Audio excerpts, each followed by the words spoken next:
Okay, let's go ahead and get started there, everybody. Welcome back to the next portion of the stream where I start working on, you know, uh, you know, so I had an idea for a Terraria mod during the gameplay with me and Blackheart for multiplayer.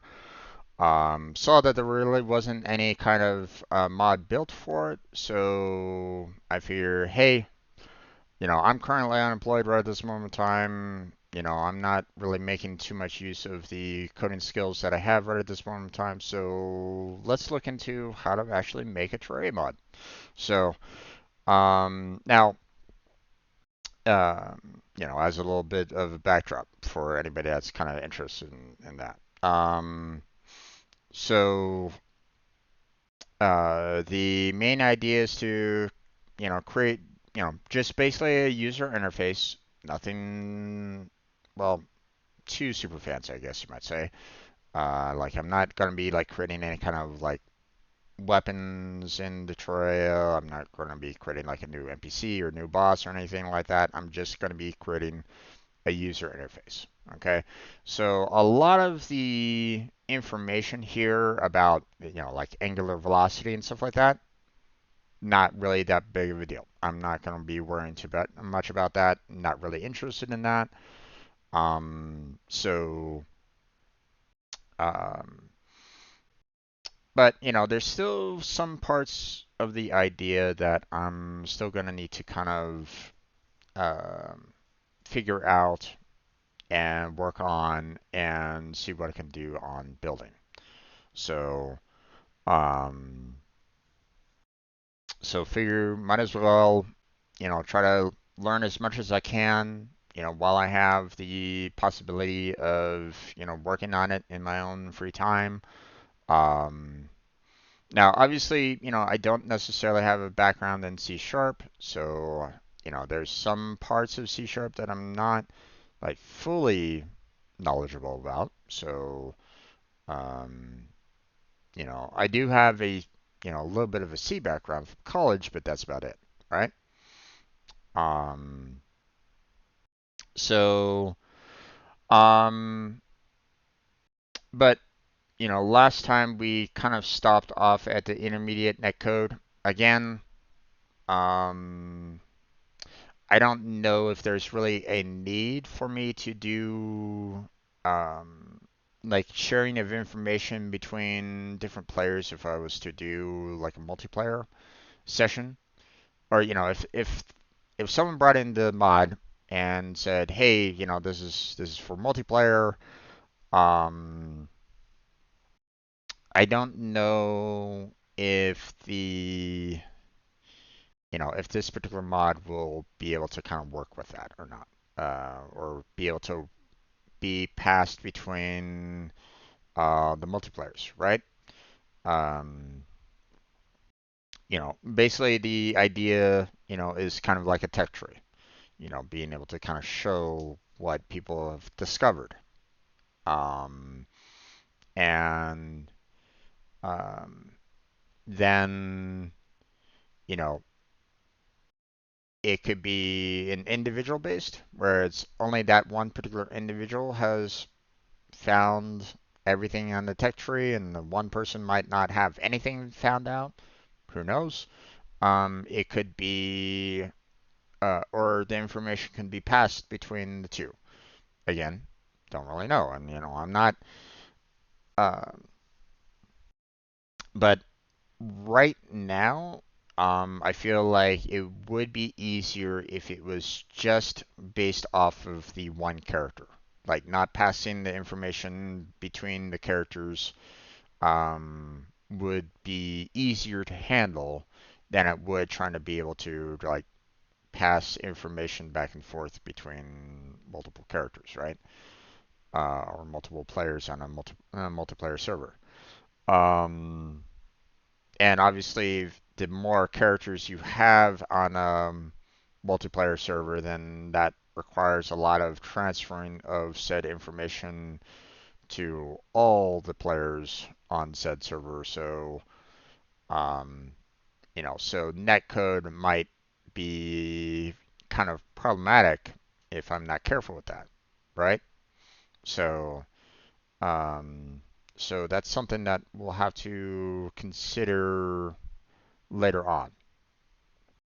Um, uh, so this next part concerning recipes, I don't really see a major need for this, to be honest. Um, because um, well, maybe it does. Maybe it might give me a little bit of an idea as to where I can find information about the recipes, um, like how the guide is able to take in a material and be able to show you everything that that material can build, right? Maybe it might give me a little bit of a an idea about how it goes about doing that bit of information because I may need that to construct, a tech tree, if you will. So, um, so that's all. Something that we'll have to um, um,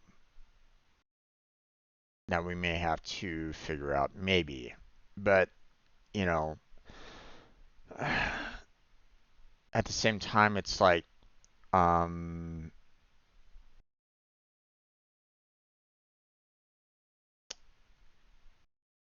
the this is talking about how you're creating a recipe and how it goes about creating what it makes and so on and so forth. Um, and so I mean that's great if you're like trying to make a brand new item or weapon or something or other, right? Equipment. But when it comes to the user interface, this really has no bearing to it whatsoever. I don't really need to worry about any of this code, so we don't need to stress about that. So, um, so in this example, it isn't too bad, but imagine you have 10 or 20 similar items that you'd like to use for your recipe. It would get unmanageable very quickly. That's understandable. To solve this, first we must add a recipe group. To do this in the mod system class by overriding add recipe groups method. Okay, interesting. Um,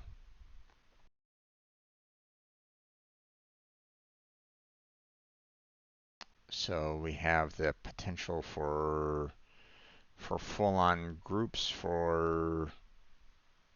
um, for a particular item, huh? Okay. That might be something that I can potentially use then um, for for the tech tree. Maybe. Again, not 100% sure. Um,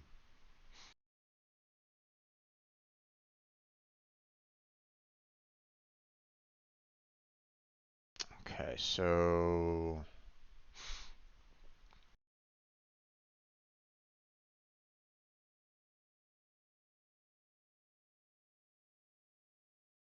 hmm,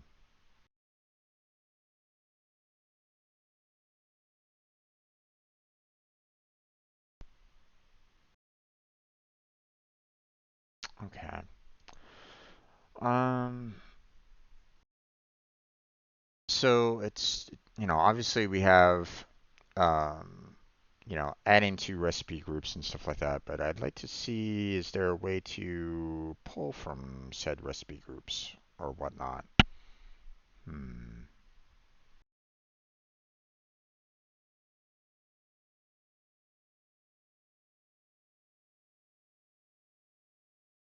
Uh,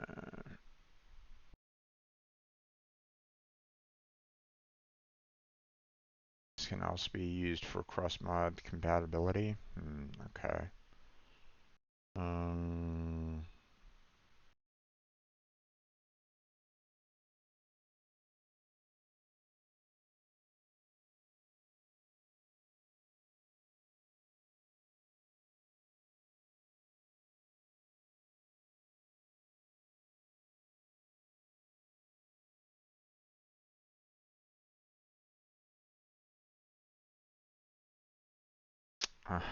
in some situations, you may want to add your own items to an existing recipe group. Okay.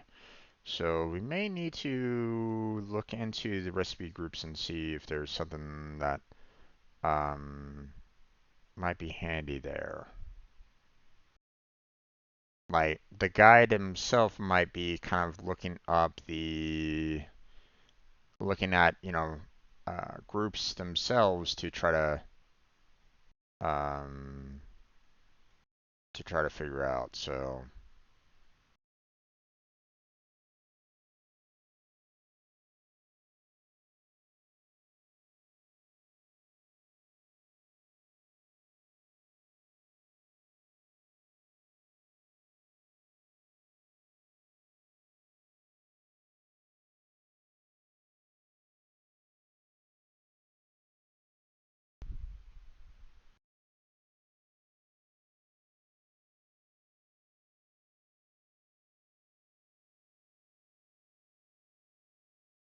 okay.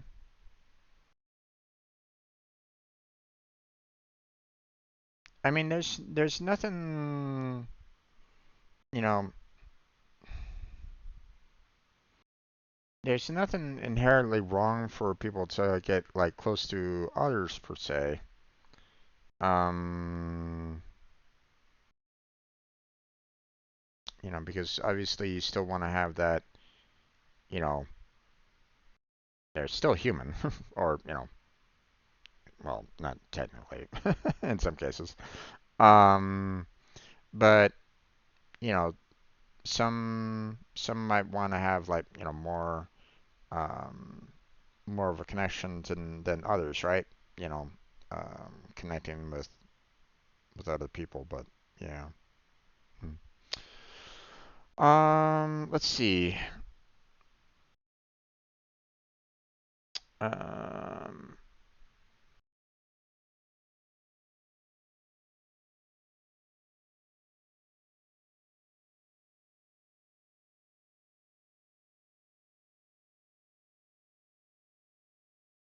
okay. I mean, we don't necessarily, again, need to worry about conditions. That's not something that we really are caring about. Um,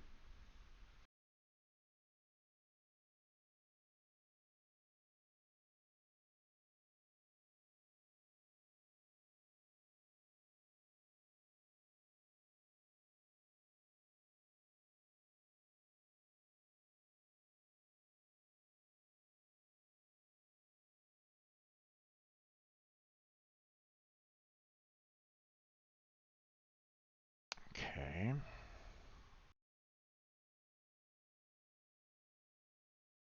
Again, don't really care too much about this information. We're not really caring about, whether or not an item is consumed or not. That's not the point of the UI, so we don't necessarily need to worry about that. Um, so we don't need to worry about that. Um,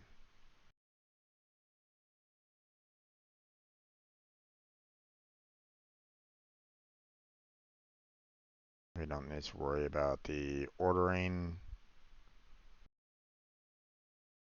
So don't need to worry about that.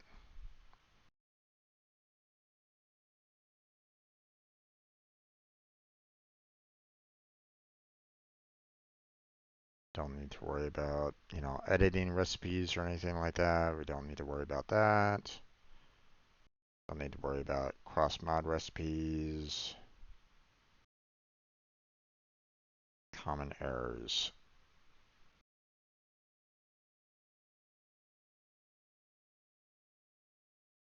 has to go in the mod system class, not your mod item class. Okay, interesting.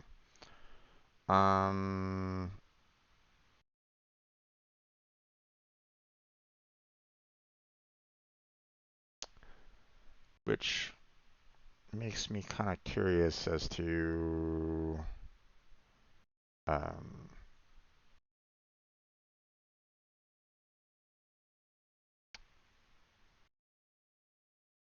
do we have anything in particular talking about all the um, different recipes, different recipe groups that we have?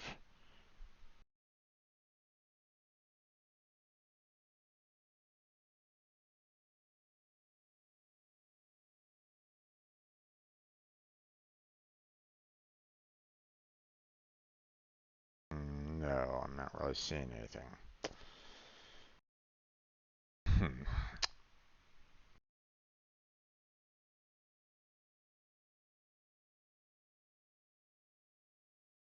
I'll have to potentially look elsewhere for it, I guess.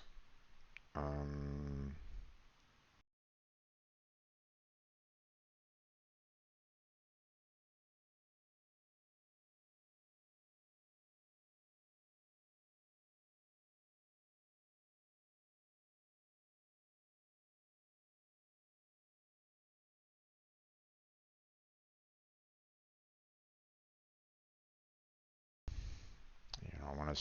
I want to be able to kind of see what groups are already out there, especially if they're vanilla, so that I can potentially, um,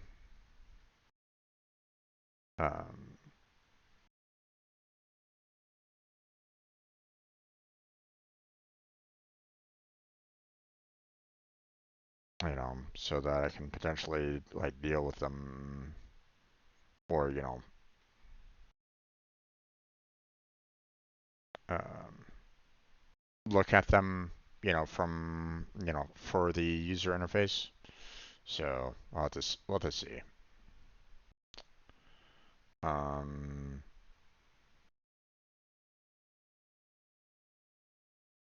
but again, nothing that we're like really in major need of for at the moment. So,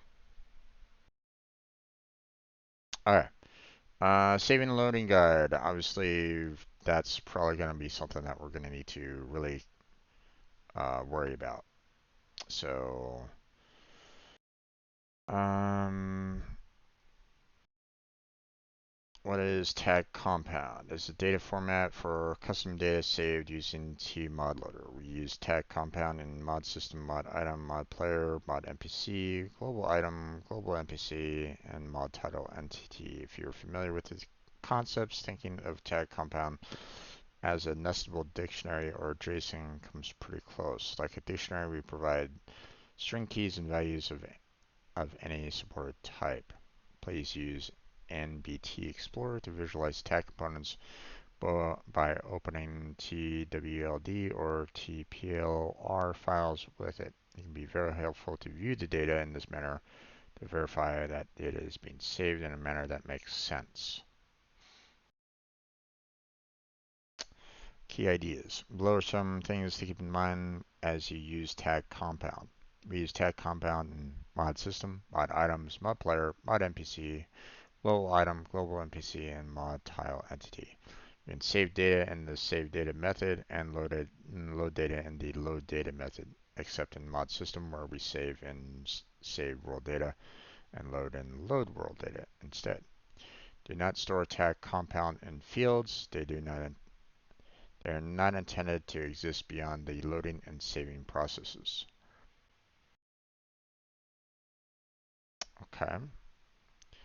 Um, all primitive data types are supported as well as byte, int, and list of other supported data types. Usually we use methods like getInt or getBool, but we can use getType for types without specific methods defined. See the tag compound documentary or rely on your IDE's autocomplete define the method you want. In addition to the types suggested by the method names, uSort, uShort, uUntil, uLong, vector2, vector3, item, color, point, rectangle, and entity definition are also supported. Additional support can be implemented by implementing the tag serializable interface and creating a class that inherits the tag serializer, or by nesting tag compounds manually. Okay.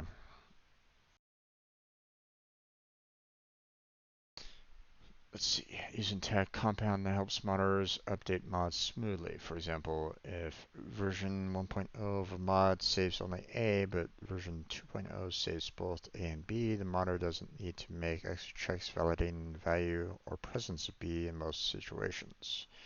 They only need to do extra effort if B has a non-default value. For example, B is equal to tag.getInt B will return the default value of int if the value does not exist in the tag compound. The default value of int is 0. If 0 is the value the mod would expect for a missing entity, this works out well. If a non-default value is what the mod expects for a missing entity, the following approach can be used. So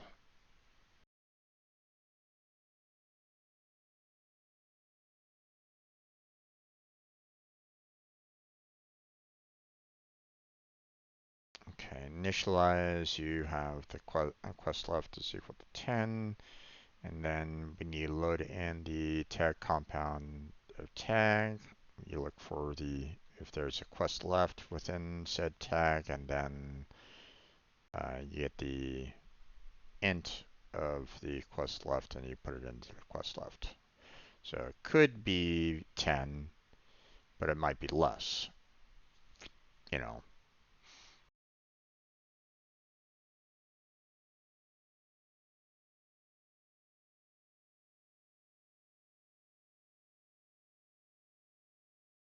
Without this check, tag int would return 0 if the key did not exist. Designing the variables such that the default values corresponding to expected default values might be useful if you wish to avoid checking contains key.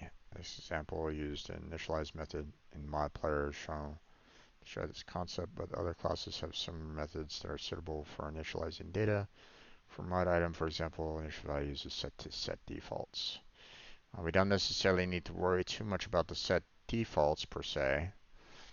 I mean, obviously we'll probably want to do something that, has like um, like an initialize, you know, uh,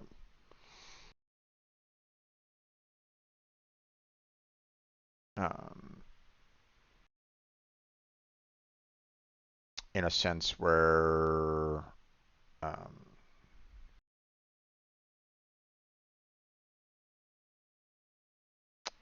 we could have something that, um,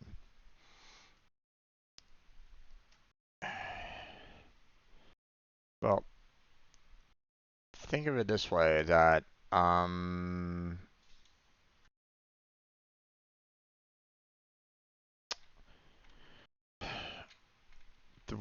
the way I look at it,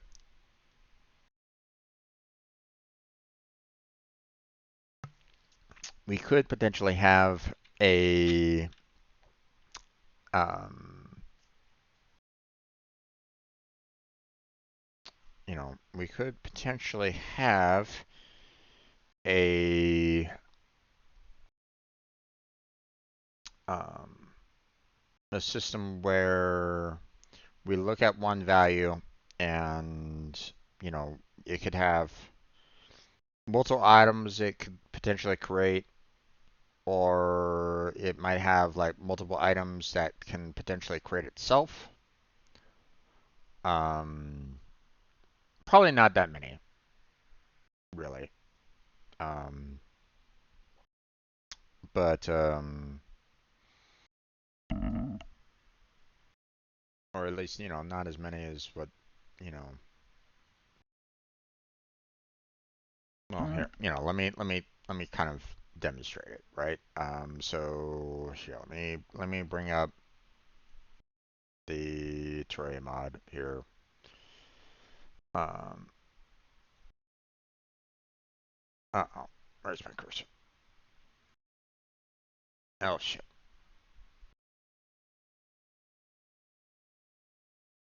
Um,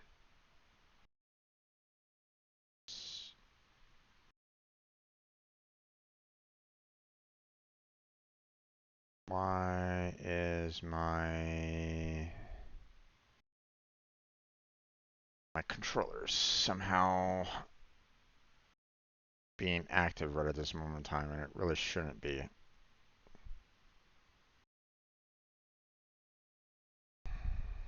God damn it. I hate it when it does this.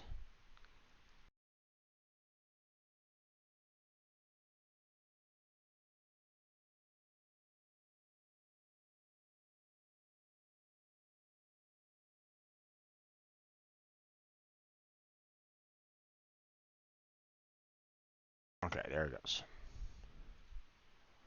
Alright, so let's see. Let me make sure. Yeah, we just have our tester mod there, and I use this boss checklist as a something else, so as a like a reference. So okay, so for example, we talk to our guide here, right? And we say, hey, you know, here's this piece of wood, and it can make a lot of items, from it, right? So, um, so if we think about it like this way, um, you have basically like a tree trunk and a lot of different branches, out from that tree trunk, right? All the possibilities that a single piece of wood can do um, to build from it, right? Now, obviously, there are some things that um, uh, like um, like if, for example, like a torch, right? Um, there's again another list of a lot of things that can potentially a torch can make, right? A lot more than a piece of wood, right? But um, but if you look at it, like the torch could have, potentially like different ways of.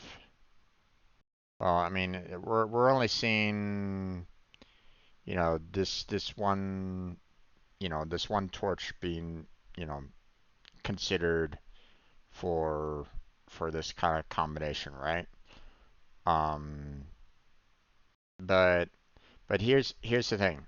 When you look at it, you see gel and it says any wood, right? So let me kind of demonstrate that a little bit. I need to go to um,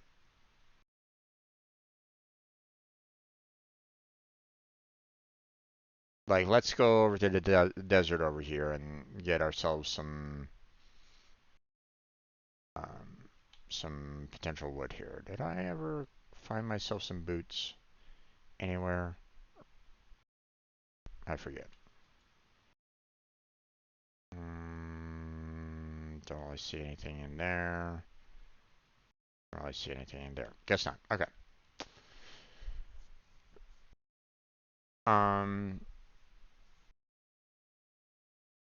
so we're gonna go and cut down some palm trees over here. Just so we can kind of demonstrate the fact that that one torch can be made from multiple different recipes, right? So, um,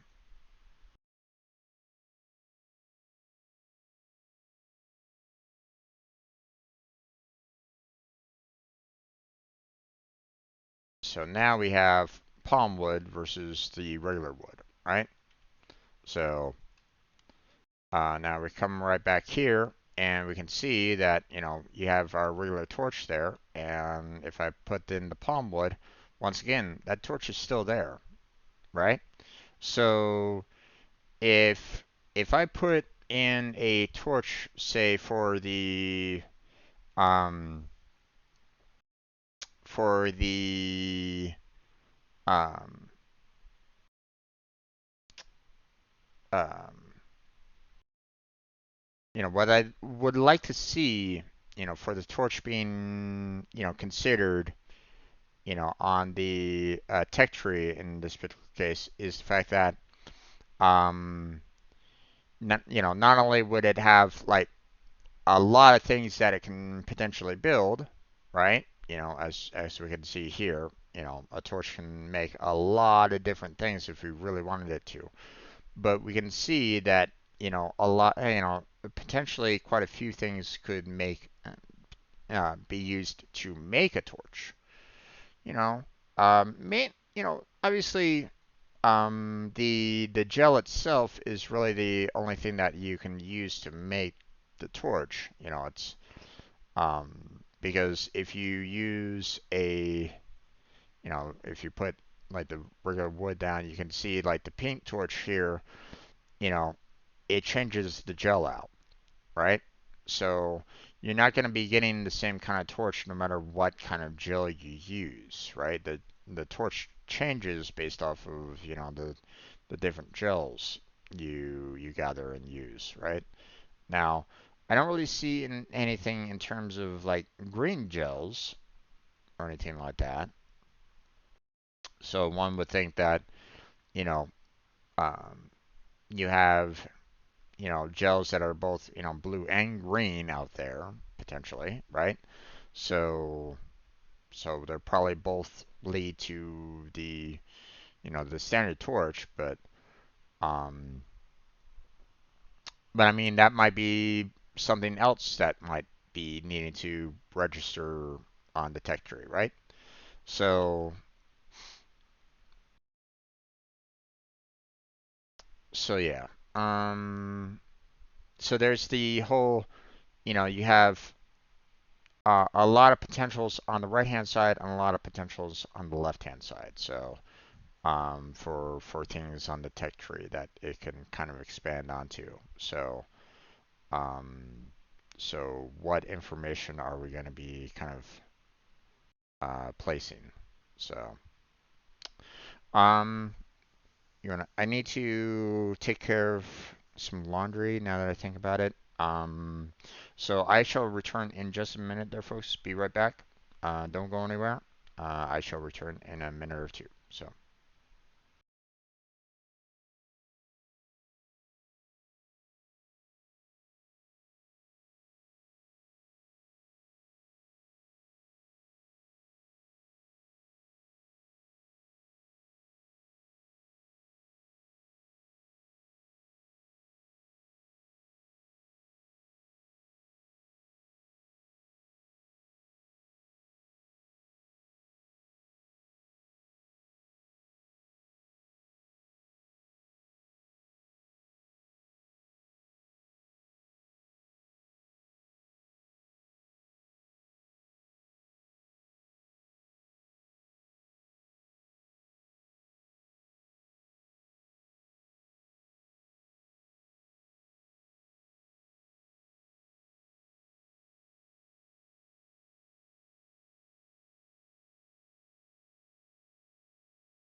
Okay, sorry about that. Okay,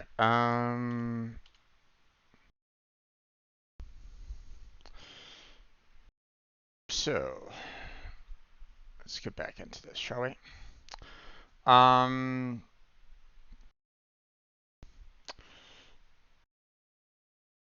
so when it comes to the tech tree, the information that we have here is going to be, um, I would say probably won't have, um, well, I don't know. I don't know what it might, um, like I might need to show, right? Um, because, like the player could have something along the lines of like, hey, don't show, or they might have it set up to where like, don't show any like, of the uh, what it can be made into, or don't show what it was made from, blah blah blah, unless you've actually made it before, right? And so, but at the same time, um, I still may need to kind of show that information, that those kind of connections anyway. Like, hey, this particular item still makes, or this item is a recipe for this item, kind of thing, right? Or be aware of all the recipes for this particular item. Do we show that? Yes or no based off of what the player selects. Um, if it's no, then obviously everything gets hidden. If yes, then we kind of show it, but kind of do it in such a way where it's kind of hidden, or like we put an X through it or something like that to kind of show like, hey, this hasn't been made by you, for example, using this particular item. For example, um, so which would also mean that if anyone was to ever create a recipe or create an item from a recipe, I would have to kind of update that tech tree at that moment in time as well. So that might be, hmm, that might be a lot. Um, Phew. Um,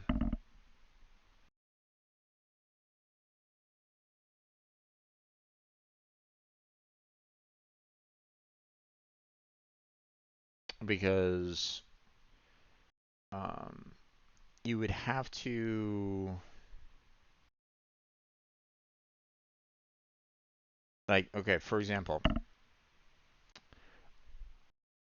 you know, I'm not going to be able to put code in there letting, um, you know, I'm not going to necessarily be able to put code into like the vanilla code, for example, stating that whenever someone builds from a recipe to update my tech tree, it's going to be really difficult to do that because like other mods um, might not necessarily use that code if you get my meaning, right? Um, so how would I know whether or not something has been made? Hmm. I'm looking at this and I'm thinking this might be a little too much. like I don't know if it's going to be something that I can really do like without, trying to get some backup from like the actual Terraria dev themselves or from the tModder, devs, try to like get the tModder community to go, okay, I'll give you this boolean to let you know if something's been made and what, and then you can use it. You know, Again, I don't know if that's going to be really possible or not. Okay, I'm not really in that modern community yet. Like I haven't really created anything, so I don't necessarily want to put myself, you know, I don't want to be like, oh yeah, I'm part of that community. It's like, well, I haven't actually built anything, so am I? Hmm. Um, some people might say yes, some people might say no. I don't really know. Um, I would say no personally because again, I haven't made anything yet. Um, Even though I'm studying it. Um, but the problem that I have right now is that um, how am I gonna how am I gonna keep the user interface, the tech tree, updated, right? How will I know if someone actually builds something? You know, um,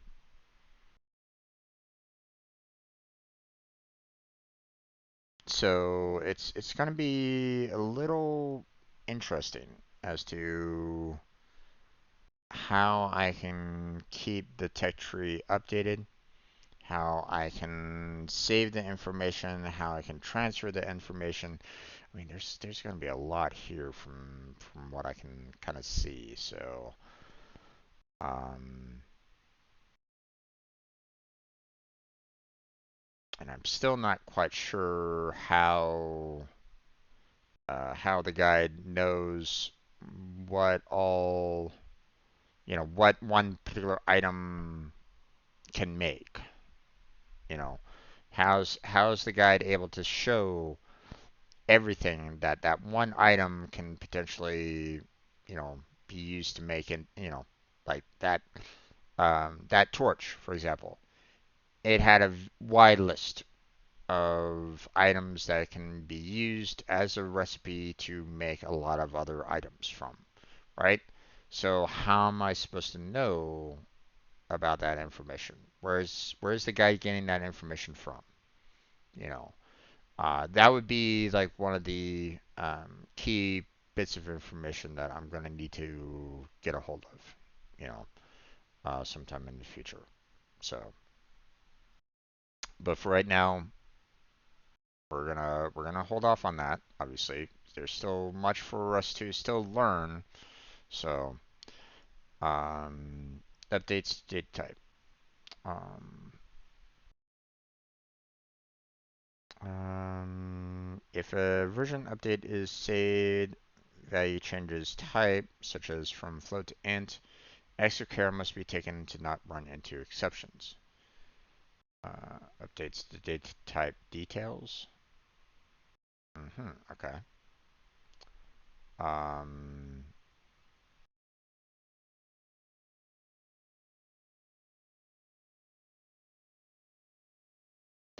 Attempting to use tag.int, tag get int key, or tag try get int key out int value. When the value in the tag component for that key is a float, we'll throw an exception. Using a new key will result in existing users losing their data when they update to the latest version of the mod. If unavoidable, the following code shows an example of preserving the old data when the data changes type.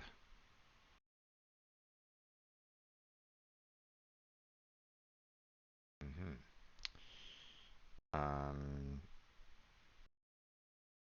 Obviously, that's going to be interesting if the type changes without like mind knowing, but at the same time, um, like I don't know if I'm really going to be needing to worry about that too much. Um, because I'm not necessarily getting, I'm not necessarily getting like amounts or anything along those lines. I'm just getting the name and, you know, what it is per se than anything else. Like I'm not needing to worry about like getting how many I have in storage or anything along those lines. So don't really need to worry about those. So I don't know. Renaming the class. If a version update, you change the name of the class, such as from world mod system to my down mod system, it gets treated as a new thing, and from the player's perspective, it looks like the data got reset. To make it carry over the old data, you need to add the legacy name, old name of class, attribute above the class. For things like mod item, this has the benefit of not turning the old item into an unloaded item. Here's an example. Um, here's the thing. Will it change? When you're renaming the class, right? Mod world, my world mod system.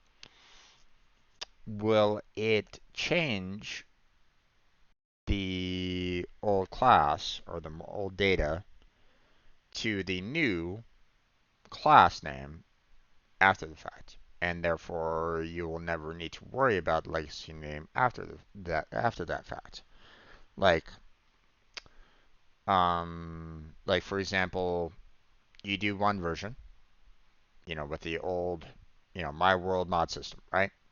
You do like, version 1.0 with my world mod system, right? You do 1.1 and you change the name from my world mod system to boss down mod system, and you have the legacy name there and blah blah blah, right?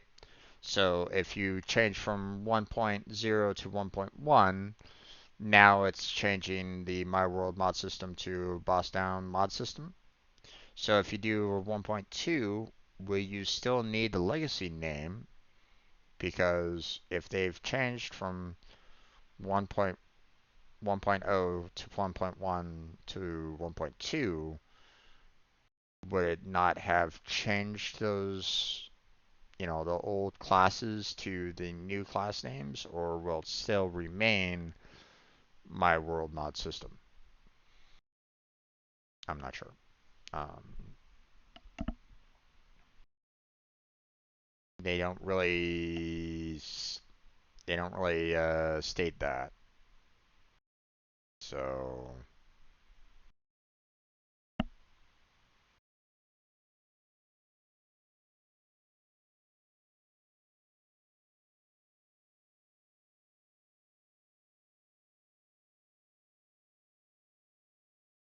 I think we kind of dealt with that problem before, to be honest.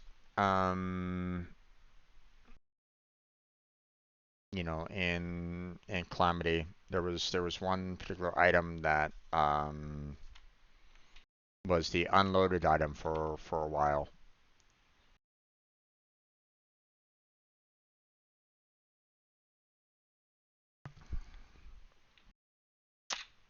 So that's kind of interesting to see. So apparently they changed the class name, but they didn't use the legacy name there. Okay. Initialize. Make sure to initialize values in appropriate methods, constructors, or field initializers. This includes creating data structures and populating them with default values if appropriate. This is because load data will not be called if no tag compound has previously been saved for this entity. For example, always make sure to reset mod system values in mod system clear world. If you don't, data from worlds will cross over into other worlds as the player goes in and out of worlds. Similarly, make sure to do the same in mod player initialize for mod player data. Here's an example. So you're clearing the world. My special bool turns to false.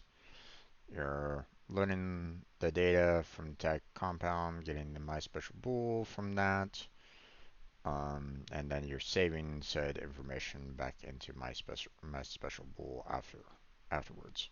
So um, hmm. In the above example, we make sure to set my special bool to false in mod system clear world. If we forgot to do this, the following could happen. Players enter world A. My special bool is set to true because of some event, such as defeating the boss. Players exits world A and enters world B. World B doesn't have the tag compound data yet, so load world data is not called. My special bool is still true um, despite the fact that what my special bool represents has never happened in world B. Always remembers to set values to default values in the appropriate method, constructor, or field initializer. So here are links to various examples and example mod and other mods and order of complexity. Down boss system, example person, trash player, boss checklist.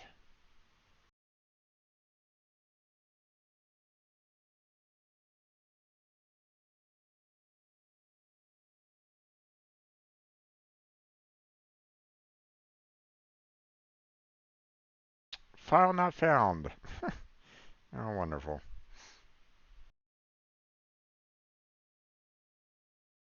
We'll have to look at that separately, I guess, or at another time. So, um, set a simple example of saving and loading an int variable. And save data, we add data to the tag compound provided, and load data, we provided a tag compound named tag and retrieve values from it. We must use the appropriate methods in load that match the data type of the data stored. A common mistake that modders make with tag compound is saving lists of data as individual entities in the tag compound. For example, the following is a bad approach.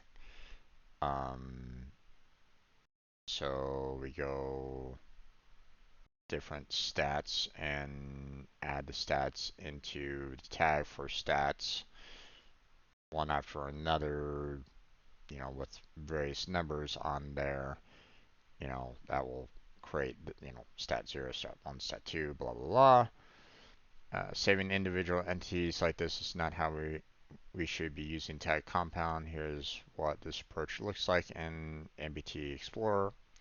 So yeah, it basically says, hey, we get your stats, we look at, 0, 1, and 2, and we add those stats into our data overall for that. So it's like, okay, not great, right?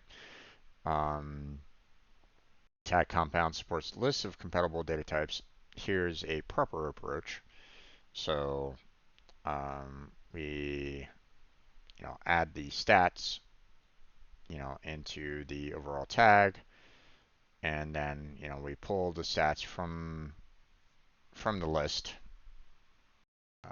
back right back out again. So now we have, it's still already in the list as its own, um, we already have like a stats array, and it already has the values in its array, you know, already. So you're just basically saving that, and instead of three entities there, we're just saving one with all of them already saved underneath that, just for stats itself. So yeah. And it makes for retrieval of said information a lot easier.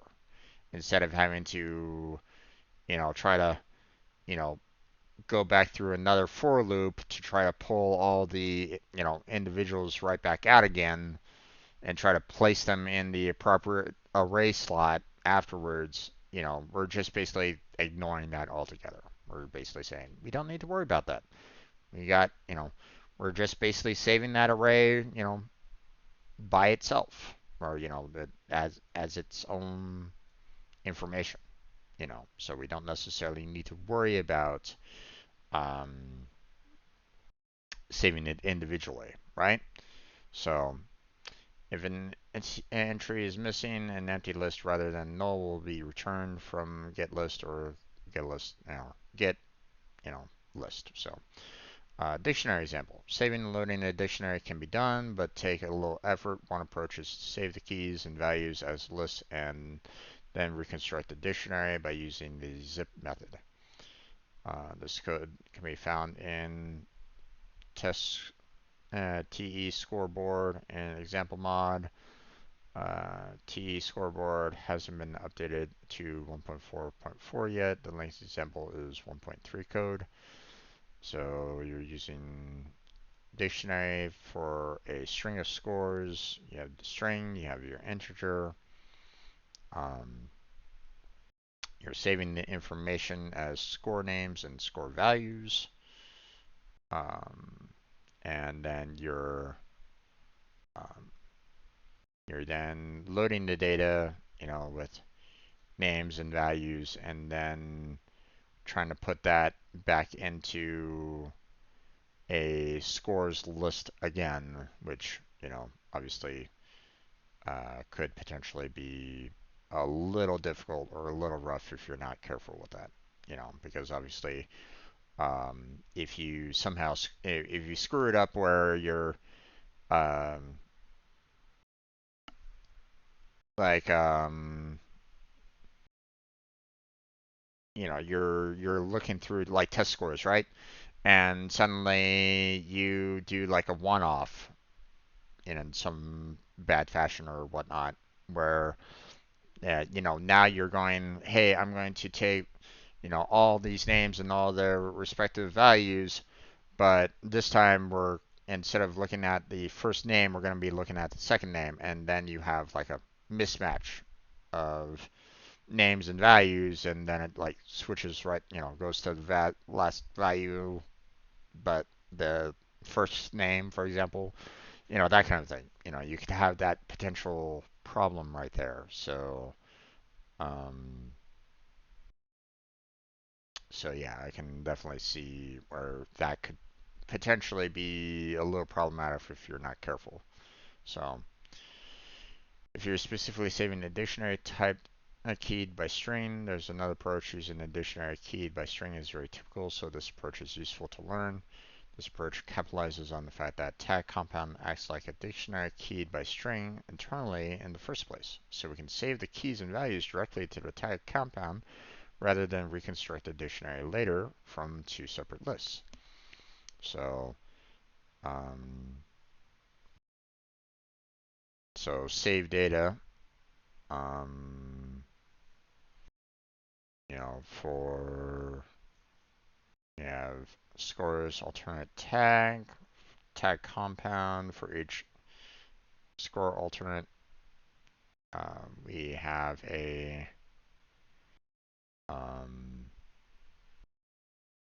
we're basically saving all uh, these individual tag compounds over and over and over again, based off of the key and their value. Um,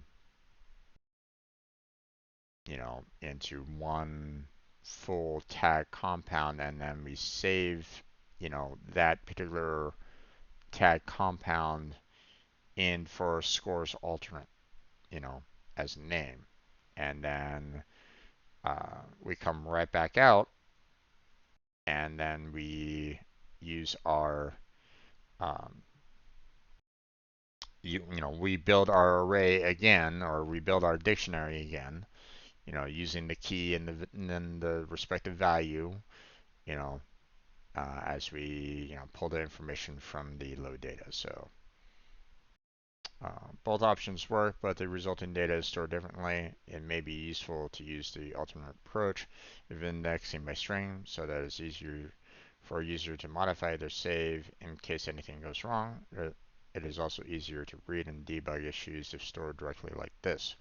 The blue highlighted section is the screenshot below, corresponds to the alternate approach, while the yellow section corresponds to the approach saving two separate lists. So,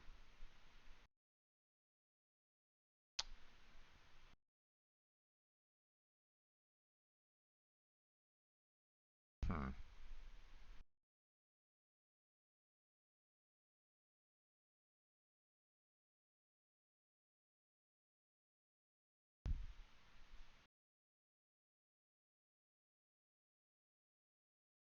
There's a more complex example of the dictionary. Using zip to do this would be a little hard. So we take alternate approach here rather than store keys and values in lists separately. We construct a list of tag compound, each tag compound in that list representing an entity in the dictionary.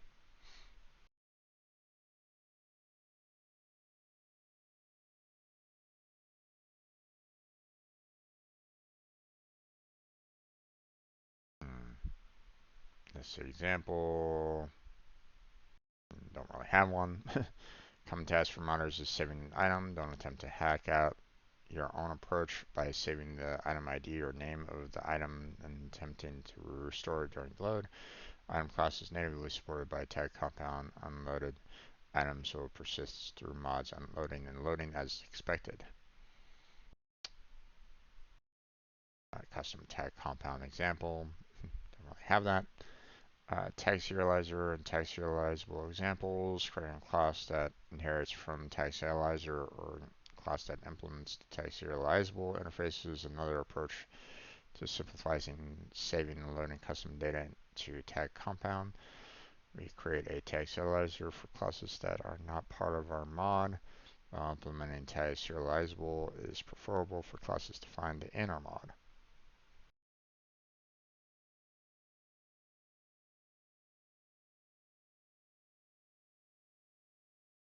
Um,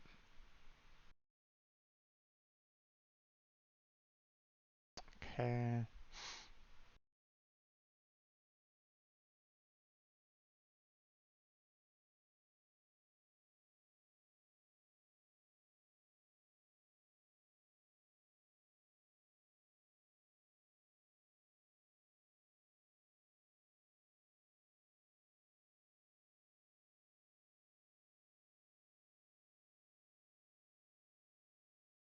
Here's the data saved for this example.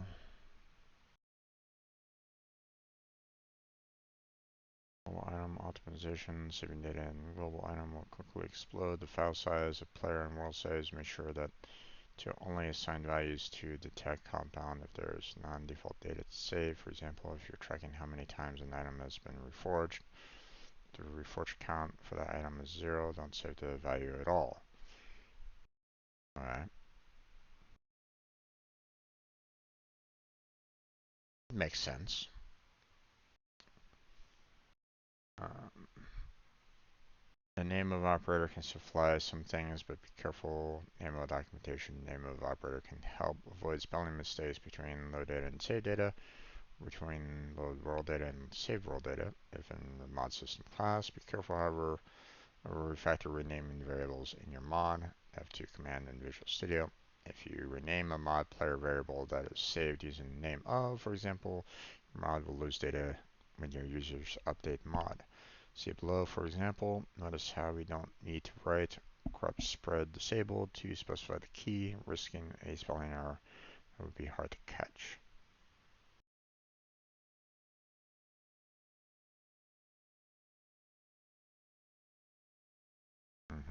Okay.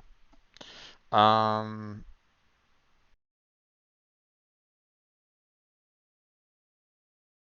okay, so it sounds like it's going to be fairly easy to, um, to save everything um, without too much trouble. You know, seems like you know, we're not necessarily needing to stress about it all that much. along those lines seems fairly reasonable to be able to kind of handle, tags and tag compounds and so on and so forth. So this doesn't seem to be something that I should really stress about. Um, in terms of how to really save the information. The problem that I'm going to have, though, is what information I should save and how to save it. Or that, not necessarily how to save it, but, um, what pieces of information should I save? I guess is probably the better um, mindset that I should have, right? Um, so so yeah, it's one of those things where it's like, okay, well,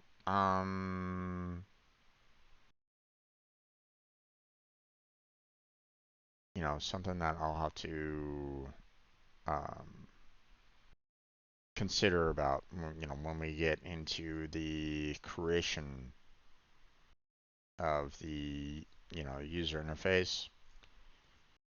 What information am I storing? What information am I saving? Um, I need to figure out how I can get said information. Um, what information should I show? That kind of thing. So this particular page is probably something that I'm going to be really coming back to quite a bit, you know, because I suspect that I'm going to be needing to use it fairly often, um, on how to save and load and all that kind of jazz. But yeah, okay, that's going to be it for today's, um, Terraria coding session. We're going to go ahead and stop here. We will go ahead and move on to assets tomorrow. So let me go ahead and make a note of that so I don't forget about that. Um, Again, I don't see a need to worry too much about that, but then again, maybe I will. Hard to say. Once again, accessing and loading textures and shaders. Um, I'm probably going to be using a lot of things that have already. Um, I'm probably going to be like reusing um, textures and shaders that have already been like added into the game already. Just kind of reuse some um, processes or whatnot to kind of give a um, to build, the look of the tech tree for the most part, or at least try to. Um, so um, I don't really see a need to add any like additional like textures or shaders or anything along those lines. I don't see a need for that. But you never know. You never know. I may need to have something special be created, to kind of show like, hey, this is indeed the user interface. Let me like maybe draw like a little border around it or something like that. Like the book for the boss, right? Let me show it to you again. Um, like we go to um, we go here and we look at the boss log, right? This is its own unique user interface, right? Um, built with its own, um, texture and all that. So, um, I don't see a need to make something along those lines myself personally. Um, but you never know. Things could turn out differently, or things might. Um, I might want to consider doing something similar to it, maybe. I don't know. But we'll worry about that, later on when we start actually getting into the full-on development, you know. Um, so yeah. But that's going to be it for today's session for the Terraria coding. We're going to move on to the Talos Principle gameplay. So stay tuned if that's what you've been interested. You've been kind of waiting patiently, going, Jim, when are you going to get to the Talos? um, we'll be getting to that in just a minute or so. Just want to thank everybody for stopping on by and chatting with me. Kirito, Van, Cameraman, Overpowered, thank you for stopping on by and chatting with me during the stream. I appreciate it. Hopefully, if you're still watching, thank you for being here. Appreciate it. If you're still kind of lurking in the background, thank you for being here. For those of you that are just lurking, that's perfectly fine. No worries on that. Um, Thank you for being here. Check out the description for multiple links down there, such as Discord, Patreon, Throne, as well as the application page for Team Robot if you're interested in that. But that's where we're going to go ahead and call the end for this session of the Terraria modding study session. So, um, thank you very much for watching. I appreciate it. Hopefully, I'll catch you next time. Until then, take care. Have a good night. Stay healthy, stay safe. I'll catch you strangers next time. Stop recording.